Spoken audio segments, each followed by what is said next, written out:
Hey YouTubers, welcome back to Dirty Dave's Garage. Today we're going to be popping on a front license plate holder for a newer model Mark 7.5 Volkswagen GTI.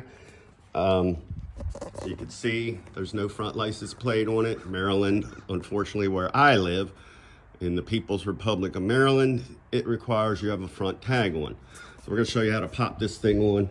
I'll put a link to this in the description to get one of these plates. It had one on when I bought it, but I took it off because it was a piece of junk and it was put on backwards.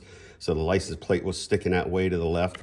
So we ordered one of these, had good reviews on Amazon, and it's basically just an aluminum powder coated plate, but it has a quick release feature. Once you install it, it comes with a little wrench. It looks like this. So you can pop it loose and pop the whole tag assembly off if you're going through a car wash or whatever. And it comes with screws for mounting your license plate.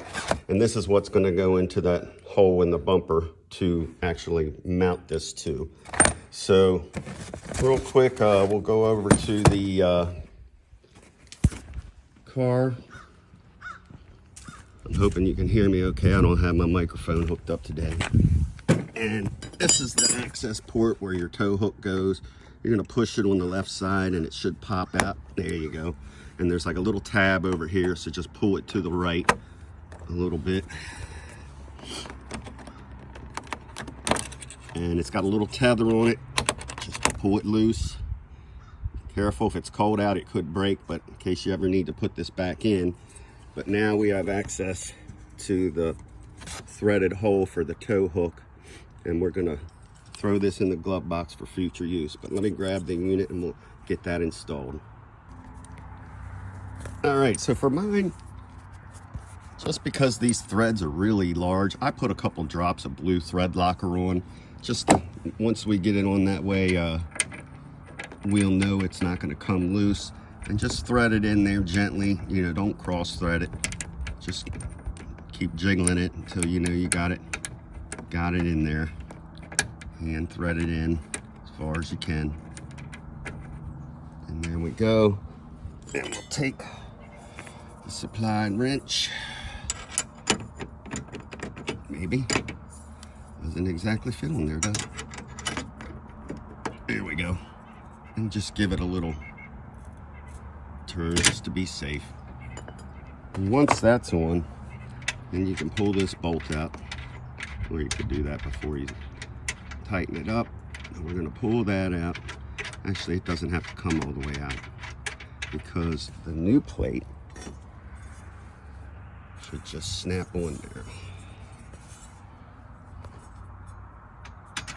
And hopefully it's going to go the way I want it to, but it doesn't look like it. I don't want it like that.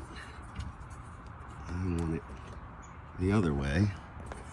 It doesn't look like it's gonna do it that way, which kind of sucks, because I was hoping to mount it this way so it wasn't sticking way out like the last one I had.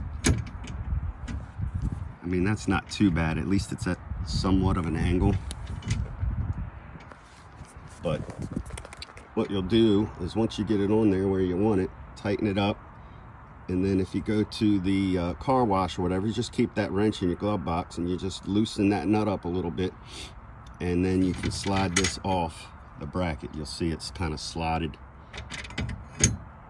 And that's how it's going to look. So we'll get it tightened up and we'll show you what it looks like. And there you have it. That's what you end up with. It's kind of angled around the bumper a little bit, so that's not too bad. I was worried the last one that was on here was sticking way out here and it was straight like my arm, so it was easy to like hook your leg on when you were walking past it.